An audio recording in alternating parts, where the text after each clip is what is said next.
Assalamualaikum warahmatullahi wabarakatuh, sahabat seiman.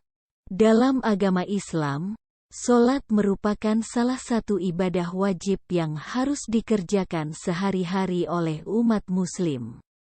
Terlebih lagi umat muslim yang rajin mengerjakan sholat berjamaah di masjid.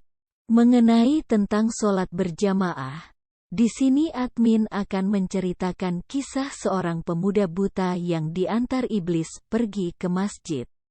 Apakah maksud iblis penolong pemuda itu? Tonton sampai habis video ini, agar tidak gagal paham.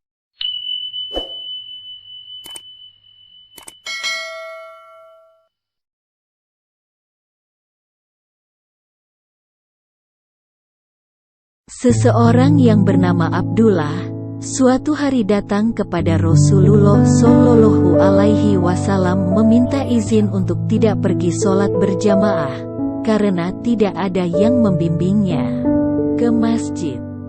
Abdullah berkata, "Wahai Rasulullah, bolehkah aku meminta keringanan untuk tidak mengikuti jamaah sholat subuh?" Rasulullah kemudian balik bertanya, "Apakah engkau mendengar azan?" Abdullah menjawab, "Ya." Rasulullah pun berkata, "Maka tidak ada alasan bagimu untuk meninggalkan sholat berjamaah." Abdullah terdiam, kemudian menuruti perintah Rasulullah. Dia lalu berjanji untuk tetap istiqomah datang ke masjid sholat berjamaah. Setelah perkataan Rasulullah itu, Abdullah kemudian pergi ke masjid sendirian. Saat berjalan, dia tersandung batu dan jatuh tersungkur hingga kepalanya berdarah. Dia mengusap darahnya yang mengalir, lalu berjalan kembali melanjutkan perjalanannya. Kesakitan yang dia rasa bukan penghalang untuk pergi ke masjid sholat berjamaah.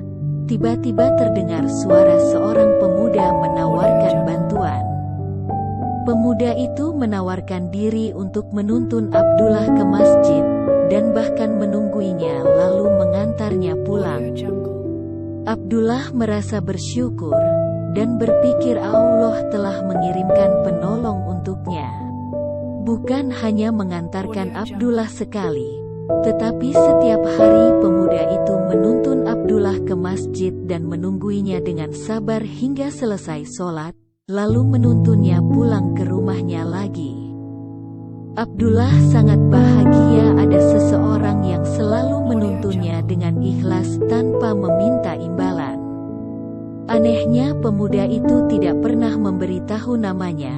Abdullah selalu menanyainya, tetapi pemuda itu selalu mengelaknya. Hingga suatu saat Abdullah bersikeras ingin mengetahui nama si pemuda itu. Dia mengatakan tidak ingin dituntun lagi jika tidak memberi tahu namanya. Karena sosok pemuda itu masih ingin menuntun Abdullah, maka dia memberitahu identitasnya. "Baiklah, aku katakan siapa aku. Sebenarnya aku adalah iblis," sahut sosok pemuda itu. Abdullah heran, dan mengapa iblis menolongnya? Dia berkata, "Bukankah pekerjaan iblis adalah menghalangi kebaikan? Tetapi iblis ini menuntunnya setiap hari ke masjid sholat berjamaah." Iblis itu pun berkata, "Masih ingatkah engkau saat pergi ke masjid lalu engkau tersandung batu dan berdarah? Aku mendengar malaikat mengatakan bahwa separuh dosamu telah diampuni karena hal itu. Aku tidak mau engkau terjatuh lagi, hingga habislah dosamu diampuni semuanya." Abdullah tercengang. Ternyata sosok pemuda yang dikira baik hati adalah iblis yang tidak rela jika dosa-dosanya diampuni semua oleh Allah Subhanahu